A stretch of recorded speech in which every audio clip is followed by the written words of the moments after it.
Welcome back to my channel again. So it is cooking. So for today's video, I'm gonna show you how to make my beef brisket using air fryer. So this is my brisket. Probably it's around 5 pounds. For the rub, I will write it down in the description below how to make my own rub. First thing, I'm gonna put mustard on.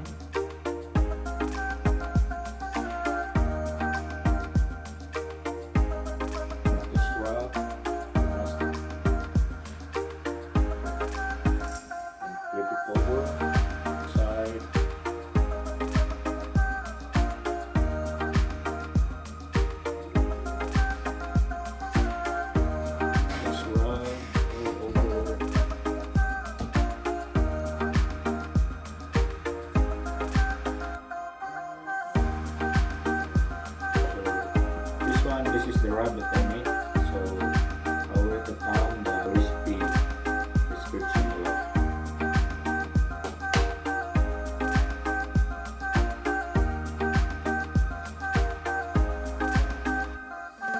So this mixture is paprika, cayenne, ground black pepper, onion powder, garlic powder,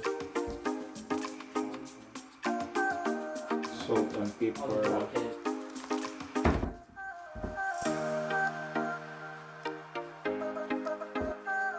add the wrap if possible all over your meat.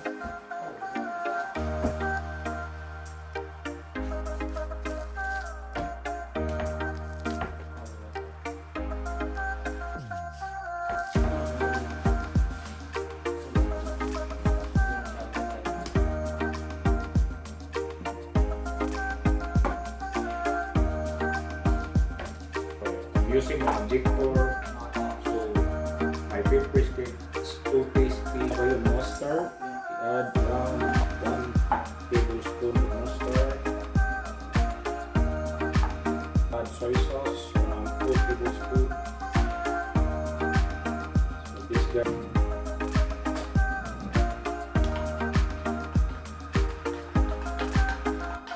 To add the mixture.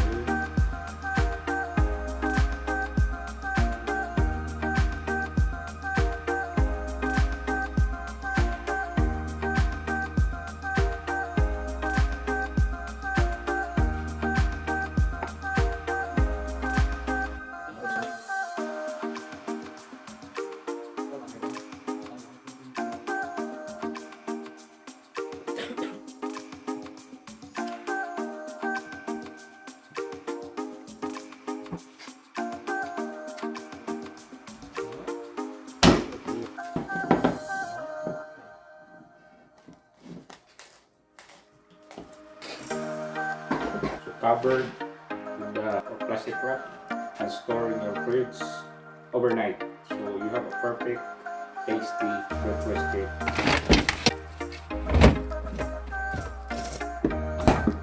Hi guys, so for today's I'm gonna cook my brisket, which marinate for all overnight.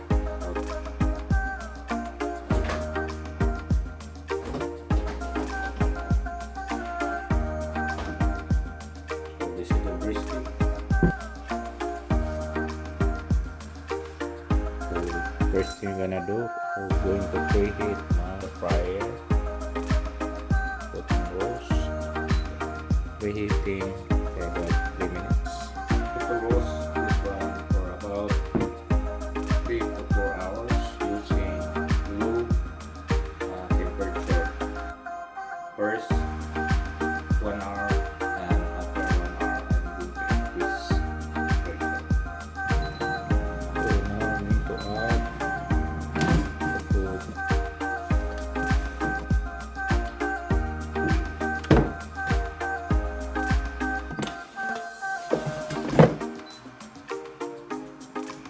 reduce the temperature and 1 hour. A few moments later. So first 1 hour is done. So I'm going to flip it over. So I'm going to flip. Sit for 2 hours, 60 degrees Celsius for 2 hours, guys. So see you later after 2 hours. 2 hours later. So after 2 hours, we'll check our roast. The moment of truth. After 3 hours of our beef brisket using air fryer. So yeah. Smells so good. So juicy. Wait for 50 minutes to rest our beef brisket before I'm going to cut. Wow. Juicy. Thank you.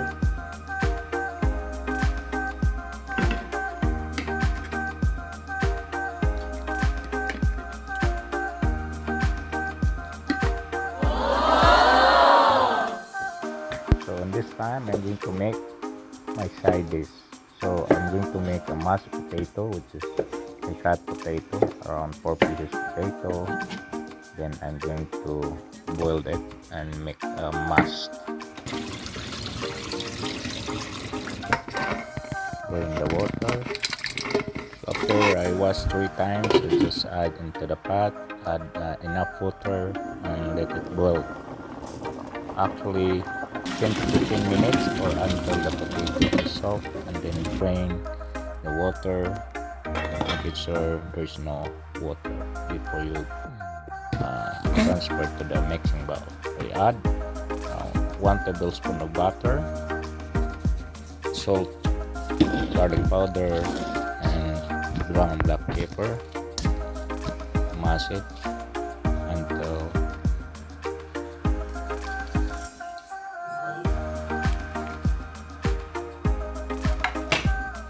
you don't have to end the smoke.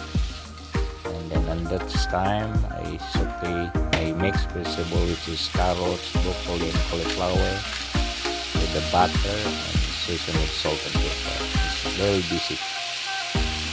That's it, guys. This time I'm going to make my plate. This is my mashed potato. I mold my mashed potato using a spoon. I put 2, make it look presentable. Then I add my roast brisket, then vegetables. When I eat at home, I make my dish like in a restaurant, which is I work as a chef. So then I add my whiskey sauce. There you go. Look at that. Try this, follow this recipe. It's so delicious. 100% I guarantee with that. Thank you for watching. Have a great